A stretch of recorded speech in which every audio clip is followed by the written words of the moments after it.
મહિલા આરક્ષણ બિલ અંગે 16 એપ્રિલે મળશે સંસદનું વિશેષ સત્ર.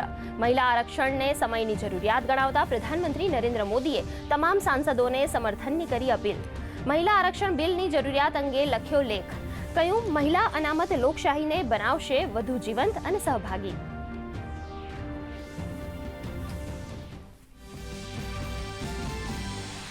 આસામ, પુડુચેરી અને કેરળમાં જંગી મતદાન. બપોરે 3 વાગ્યા સુધીમાં આસામમાં આશરે 75.91% મતદાન, તો કેરળમાં 62.71% અને પુડુચેરીમાં 72.40% મતદાન.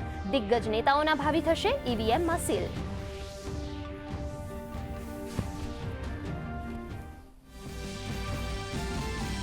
પશ્ચિમ બંગાળમાં ભાજપ અને ટીએમસી વચ્ચે ચૂંટણી જંગ. પ્રધાનમંત્રી નરેન્દ્ર મોદીએ આસનસોલમાં જનસભા સંબોધી પશ્ચિમ બંગાળને ટીએમસીના રાજમાંથી મુક્તિ અપાવવા કર્યું આહવાન.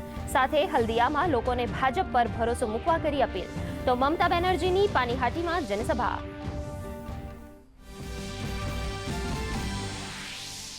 રાજ્યમાં સ્થાનિક સ્વરાજની ચૂંટણીઓનો ધમધમાટ. ભાજપની ચૂંટણી સમિતિની બેઠકનો આજે ત્રીજો દિવસ.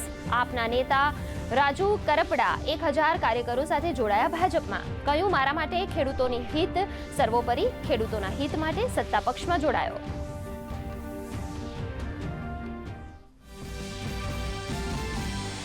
આણંદની ગોપાલપુરા પીએમશ્રી શાળાને રાષ્ટ્રીય સ્તરે અર્થવાઇઝ એવોર્ડ 2026 એનાયત. પર્યાવરણ સંરક્ષણના પ્રેરક અભિગમ, સ્થિર વિકાસ માટેના પ્રયાસોને મળ્યું સન્માન.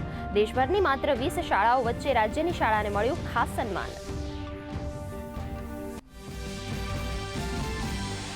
રાજ્યમાં આગામી દિવસોમાં વધશે ગરમી. મહત્તમ તાપમાનમાં 2 થી 4 ડિગ્રીનો થશે વધારો. ભાવનગરમાં સૌથી વધુ 37.5 ડિગ્રી તાપમાન. સૌરાષ્ટ્ર કચ્છમાં ગરમ અને ભેજવાળા પવન ફૂંકાવાની આગાહી.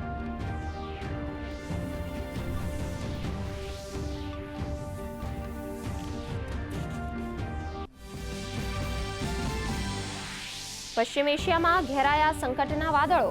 ઈરાને ફરીથી સ્ટ્રેટ ઓફ હોર્મુઝ માર્ગ કર્યો બંધ. સીઝ ફાયરના 1 દિવસ બાદ ડોનાલ્ડ ટ્રમ્પે ઈરાનને આપી ચીમકી. કહ્યું, જો નિયમોનું ઉલ્લંઘન થશે તો અમેરિકા કરશે ફરીથી હુમલા.